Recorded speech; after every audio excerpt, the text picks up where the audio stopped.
Hello everyone, welcome back. तो MCQ series के constitutional law subject के सीरीज में MCQ का जो 50 क्वेश्चन रिमेनिंग रह गया था, तो इस सीरीज में कंप्लीट हो जाएगा constitutional law up to 850 question. तो अभी तक 750 क्वेश्चन तक कंप्लीट कर दिया गया है of your subject for CAT LLM PG course preparation. तो आज इस वीडियो में कंप्लीट करेंगे, तो please like, subscribe and share. तो क्वेश्चन नंबर स्टार्ट करते हैं। Question number 751 what is imperative to show that the requisite aspect to the national anthem stand respectfully. आपको यहाँ पे स्टैंड रेस्पेक्टफुली क्यों लिखा है, इससे रिलेटेड एक आपको केस बताता हूँ। विजय इमैनुअल का केस देखेंगे, स्टेट ऑफ कर्नाटका या केरला। तो उसमें क्या था कि 3 बच्चे थे कॉलेज के, तो उनको अगर जब नेशनल एंथम संग किया जा रहा था तो खड़े नहीं हुए थे, सॉरी खड़े हुए थे बट गाए नहीं थे, क्योंकि जिहुआ कम्युनिटी को बिलीव करते थे जिहुआ कम्युनिटी में। तो उनका according to their practice, religion practice, वो ओनली खड़े हुए थे, स्टैंड हुए थे, बट गाए नहीं थे, but they were stand respectfully.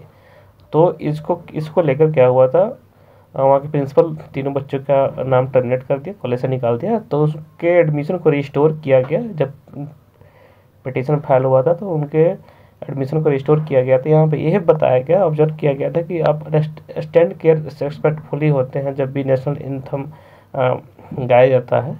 तो अगर आप खड़े भी होते हैं तो यह माना जाता है कि आप रेस्पेक्ट कर रहे हैं, ये आपका ड्यूटी है।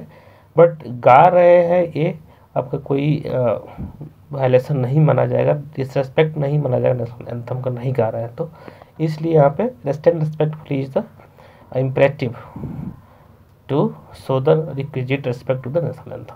ठीक है, तो थैंक यू। नेक्स्ट क्वेश्चन है, ये बहुत ही इंपॉर्टेंट केस है, तो आप उसको जरूर गो थ्रू करें अगर आप जब फंडामेंटल राइट्स पढ़ते हैं तो। ठीक है, question number 752 which of the following article of the Indian constitution belongs to the different category. यहाँ पे देखेंगे, यहाँ पे आर्टिकल 19, 14, 15, 15, 16 जो है यहाँ पे आपको केवल सिटीजन ऑफ इंडिया को दिया गया है, और आर्टिकल 19 जो है यहाँ पे सही होगा answer. Question number 753 which one of the following is the directive principle of state policy. यहाँ पर देखेंगे आर्टिकल जो 40 है टू ऑर्गेनाइज द पंचायत, बाकी right to education article 21 capital है। राइट टू प्रॉपर्टी जो है अब नहीं रह गया आपका राइट, अब ये लीगल राइट बन गया है, पहले आर्टिकल 31 में हुआ करता था। By 44th constitutional amendment 1978 it was now became the legal right under article 300। ठीक है, तो क्वेश्चन नंबर नेक्स्ट क्वेश्चन है, right to move supreme court under article 32 आपको फंडामेंटल राइट है। नेक्स्ट क्वेश्चन है 754 article 21 capital A right to education to all the children of the age of 6 years से लेकर 14 years तक। यहाँ पर देखेंगे क्वेश्चन कभी कभी पूछ देता है, has been inserted in the constitution by 86th constitutional amendment act 2002। ठीक है, नेक्स्ट क्वेश्चन है doctrine of the territorial nexus is related which. Doctrine of territorial nexus देखेंगे तो आर्टिकल 254 डील करता है। Question number 756 a professor of the university who is an eminent jurist is eligible to be appointed as जज of यहाँ पे supreme court. ठीक है ना, क्योंकि जब उपेंद्र बख्शी जो Delhi university faculty of law के जो प्रोफेसर थे, उनका भी नाम रिकमेंड किया गया था कि डायरेक्ट उनको from the jury in category of jury उनको वो ऐड कर दिया जाए, नाम एज इलेक्ट किया जाए, एज अपॉइंट किया जाए जज सुप्रीम कोर्ट। ठीक है, उनका नाम रिकमेंड हुआ था। तो इस तरह से यहाँ पे professor university who is an eminent jurist अगर हैं तो they are eligible to be appointed as जज ऑफ सुप्रीम कोर्ट। ठीक है, नेक्स्ट क्वेश्चन की तरफ मूव करते हैं। 757 the quorum for meetings of the house of the people constitutes तो 1/10 ऑफ द टोटल मेंबर्स। ठीक है, पूरा 1/10 चाहिए। नेक्स्ट क्वेश्चन पर मूव करते हैं। 758 creamy layer rule excluding the well placed members of a caste from the reservation was first laid down in the case of. यहाँ पर क्रीमी लेयर का बात किया जा रहा है, तो यहाँ पे ऑप्शन देखेंगे, यहाँ पे अशोक कुमार ठाकुर ये नहीं होगा, मनेका गांधी तो पासपोर्ट्स वाला केस था। ठीक है, आर्टिकल 21 यहाँ पे आपका आंसर हो जाएगा Indira Sahni versus union of India creamy layer case यहाँ पे मंडल केस के भी नाम से जानते हैं इसको, ठीक है। 1993 का केस है। नेक्स्ट क्वेश्चन की तरफ मूव करते हैं। Question number 5759, in which case the supreme court directed the government to implement the law against the female foeticide with full determination.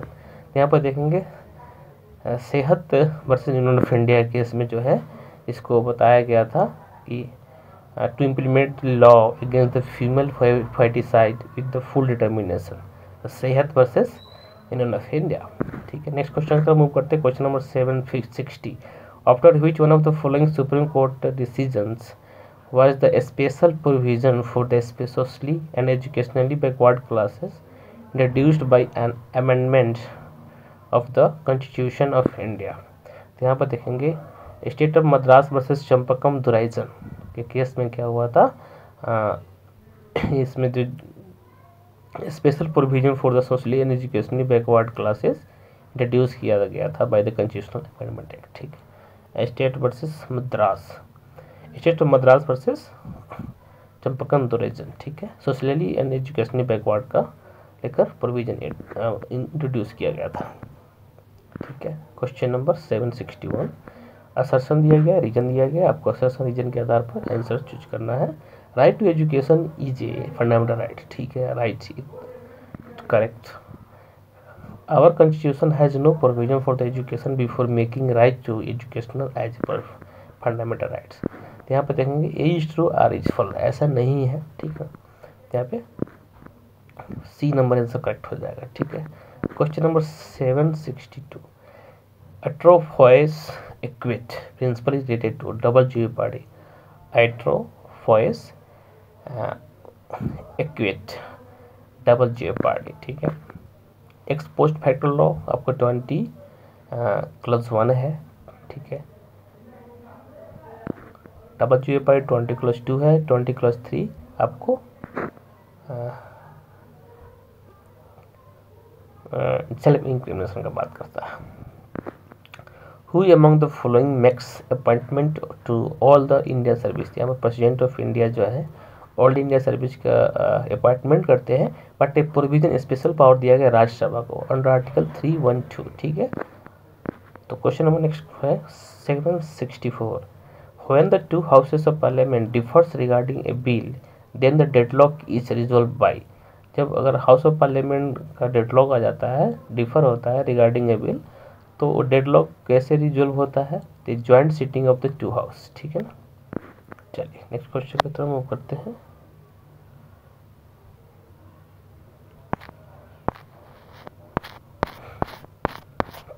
Question number 765, match list 1 list 2 and select the correct answer using the codes given below the list।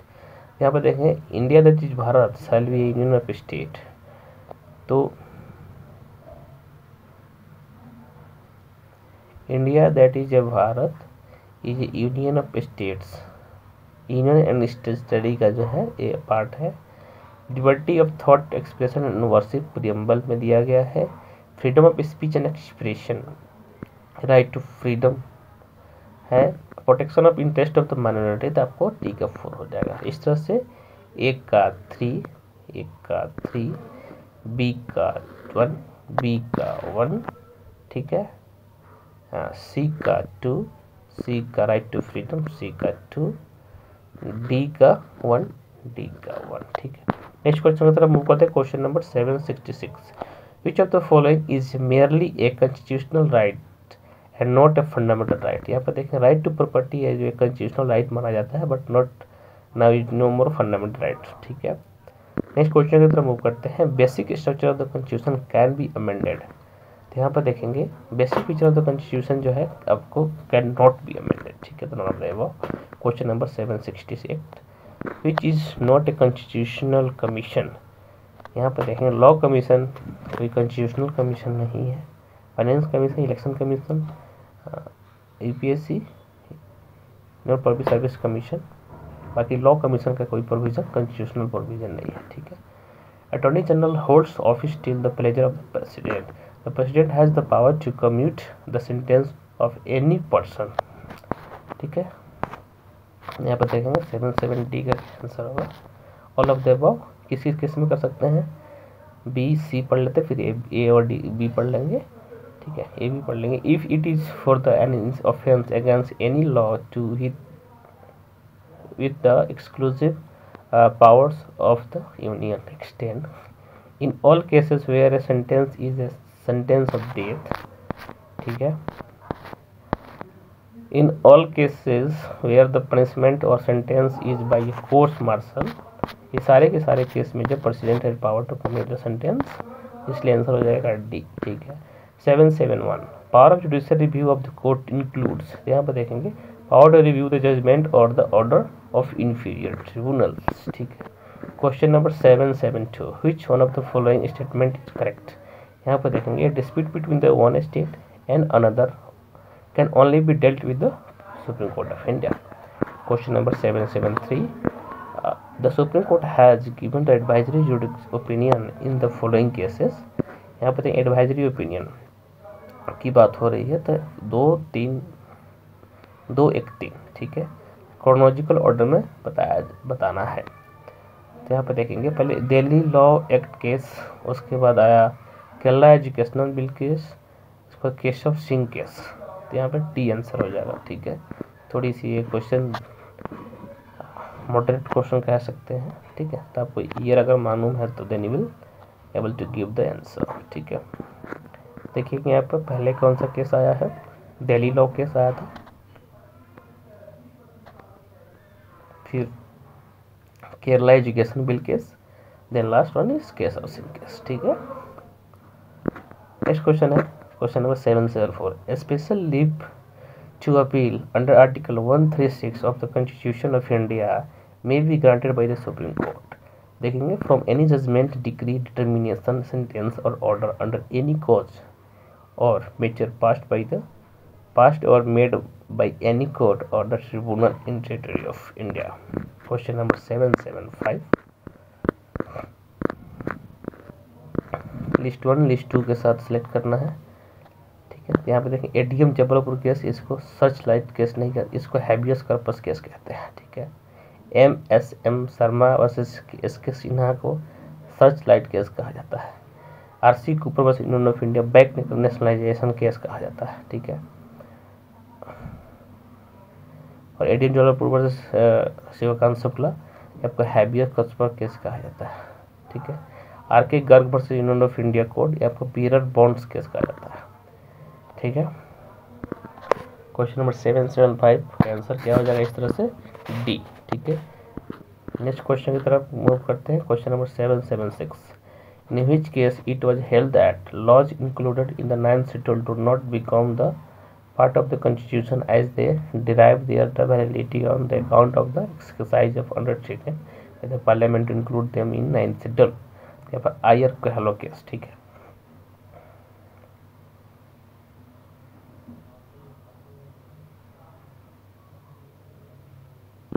Question number 777 which of the one of the following statement is correct, the directive principle of state policy and the positive commands to the state do not do certain things whereas the fundamental rights are the negative obligation of the state and are prohibited in character, तो यहाँ पे जो है statement ये correct, ठीक है ना।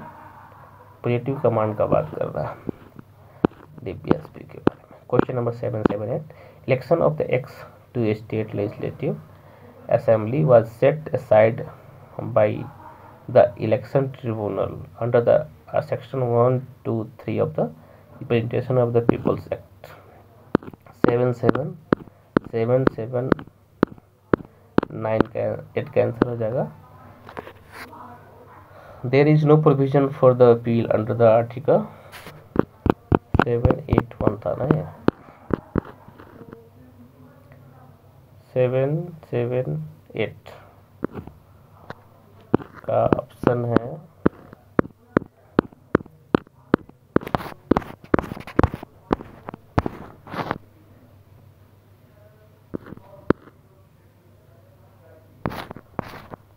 है there is no provision of for appeal under the act the supreme court of India is approach the approached under Article 136. In such a situation, which one of the following is correct? यहाँ पर supreme court has unfettered powers to entertain any appeal from any court or tribunal under Article 136. Question number 779. The term law, however, includes every branch of law, as there is difference between the constitutional law and ordinary law, because the constitutional law is made in the exercise of the sovereign power, and hence an amendment is not covered within the definition of law provided in Article 13 Clause 2 and 13 Clause 3 the Constitution of India. यहाँ पर देखेंगे the term law however includes every branch of law, yet there is difference between constitutional and ordinary law, because constitutional law is made in the exercise of the sovereign power, and hence an amendment is not covered within the definition of law provided in the Article 13(2) and 13(3) of the Constitution of India. इस Shankari Prasad versus union of India case में इस बात को बताया गया था। ठीक है, अमेंडमेंट को कवर नहीं करते।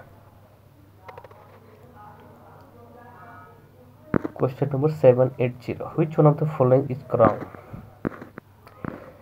Restriction can be placed on the fundamental rights of the citizen in the interest of the ruling political party. They are wrong है, बाकी जो सही है उसको एक बार पढ़ लेते हैं।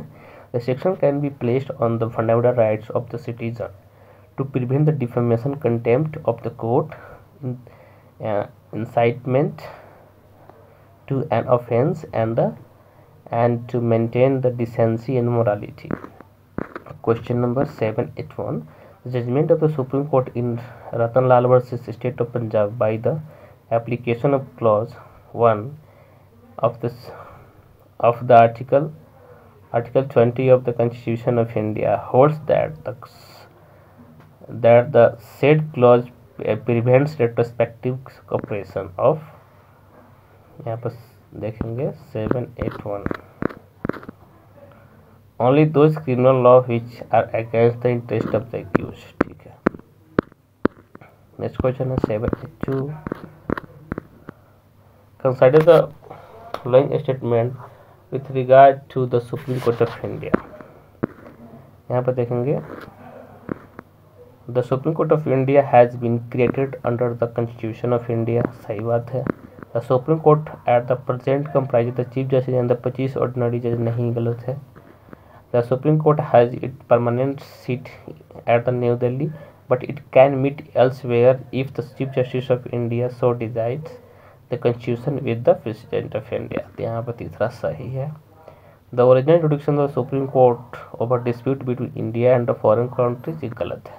तो यहाँ पे 1, 2 and 3 are correct. The Constitution of India embodies the parliamentary form of government because Council of Ministers is collectively responsible to Lok Sabha. ठीक है। Question number 784. The freedom of the press of India is implied in the right of freedom of expression. ठीक है। Question number 784.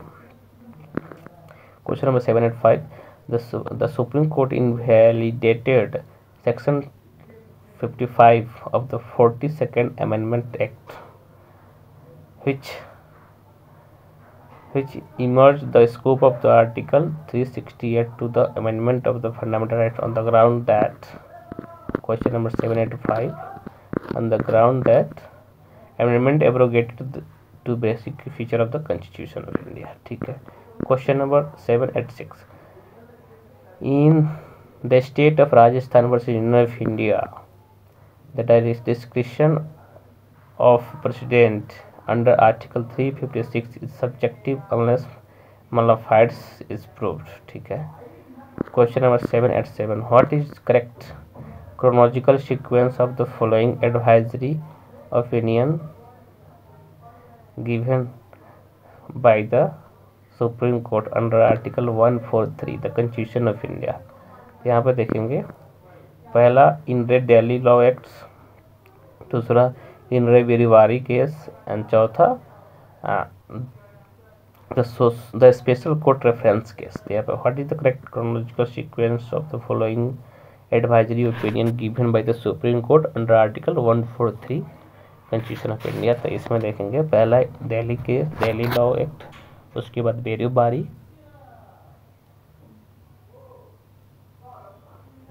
उसके बाद इन रे सी custom act, उसके बाद special court reference case.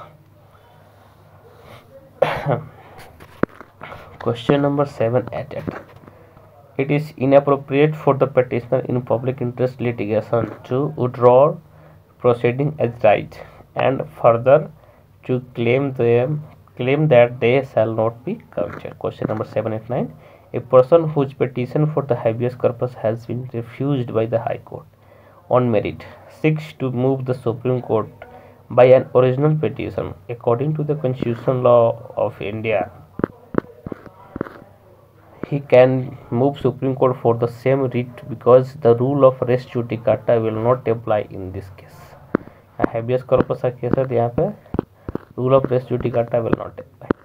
Question number 790. The Supreme Court may refuse to entertain a petition presented to it under Article 32 of the Constitution for the enforcement of a fundamental right on the ground that the petitioner has already approached the High Court under Article 226 of the Constitution and his petition has been rejected by the High Court on merit. ठीक है।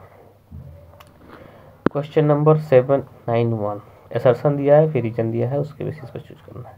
The principle of equality before law means that there should be equality of the treatment under equal circumstances. All persons are not equal by nature, attainment, or circumstances, and every law has a distinct purpose. Both A and are true. R is the correct explanation of A. एक बार फिर से पढ़ लेते हैं। The principle of equality before law means that there should be equality of treatment under equal circumstances. Equality of treatment under equal circumstances. ठीक है। All persons are not equal by nature, attainment or circumstances, and every law has a distinct purpose. ठीक है। Question number 792. The term state is connection with the dati principles means the same thing as in connection with the fundamental rights. ठीक है। All matters relating to or connected with the election of the president, including an electino petition, are required and decided by question number 793. The Supreme Court of India. Question number 794. Which of the following is incorrect? Prorogation of the House has the effect of the wiping out the pending business. Question number 795. Give correct response to the advice given by the Council of Ministers to the President and its rejection by him may be, यहाँ पर देखेंगे, it may not be questioned in any court of law. Question number 796. Article 370 is drafted in part 21 of the Constitution of Indian Constitution titled Temporary Transition and Special Provision. यहाँ पर देखेंगे temporary transition and special provision 21 में है, article 370. On which date the special status of the supreme court under article इतना was abrogated, अगस्त 5. ठीक है, अगस्त 5 को जो एब्रोगेट कर दिया गया था. Question number 798. Which order was replaced in 2019 after the promulgation of the Constitution application to Jammu and Kashmir Order 209 by the President. The Constitution application to Jammu and Kashmir Order 1954.